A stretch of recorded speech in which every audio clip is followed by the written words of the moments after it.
Oui, bonjour, je suis le docteur Fadel Saïbou. Je vais vous parler aujourd'hui de l'urologie fœtale, une sous-spécialité qui s'intéresse aux anomalies du système urinaire détectées avant la naissance, principalement lors des échographies prénatales. Et ces anomalies peuvent concerner les reins, les urétères, la vessie ou l'urètre. Les principales anomalies rencontrées sont l'hydronéphrose fœtale, une dilatation des cavités rénales, c'est du bassinet et calice, souvent due à une obstruction comme une sténose de la jonction pyélo-urétérale ou un reflux vésico-urétéral. Nous avons le rein multikystique dysplasique, une malformation non fonctionnelle avec kyste de taille variable, généralement unilatérale et de bon pronostic si contralatérale saine. Nous avons l'agénésie rénale, une absence de développement d'un rein, donc unilatéral, ou des deux, bilatéral, incompatible avec la vie. Nous avons les valves de l'urètre postérieur, obstruction congénitale de l'urètre chez le garçon, entraînant une dilatation vésicale, une hydronéphrose, un risque d'insuffisance rénale. Nous avons la mégavessie, une dilatation vésicale souvent liée à une obstruction basse, comme les valves de l'urètre postérieur, ou à des anomalies trisomiques, comme dans le cas des trisomies 13 ou 18. Pour le diagnostic prénatal, nous avons l'échographie, qui est l'examen clé pour détecter ces anomalies dès la 12e semaine d'aménorrhée, mais surtout à 22 semaines. Donc, on a la mesure de la taille des reins, de la vessie, du volume du liquide amniotique, index de pulsalité des artères ombilicales et rénales. Voilà, nous avons l'IRM fœtal complémentaire en cas de doute sur une malformation complexe.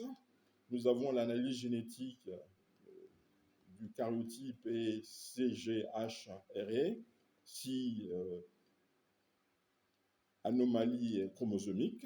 Voilà. Pour la prise en charge et le pronostic, nous avons la surveillance échographique régulière pour évaluer l'évolution.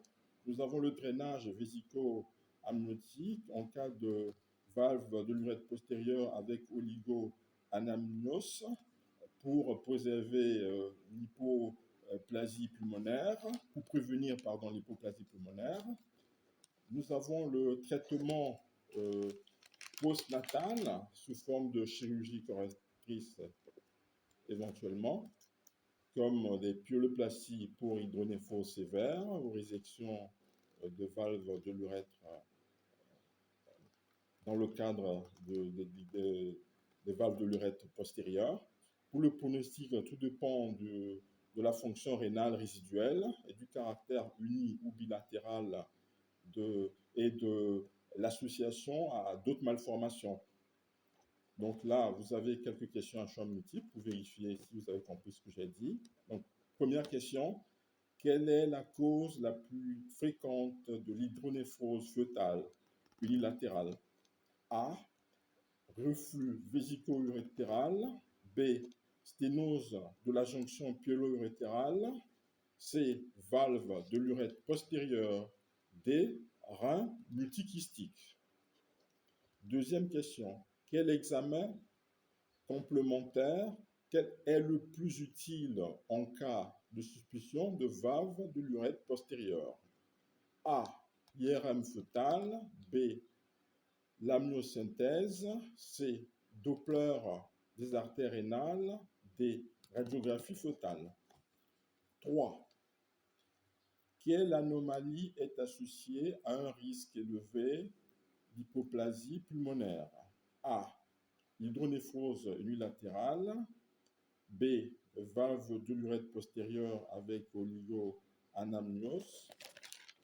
C. Rein multikystique contralatéral sain.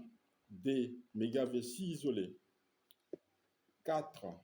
Quelle prise en charge peut être proposée en utéro en cas de valve de l'urètre postérieure? A. Antibiotiques maternels. B.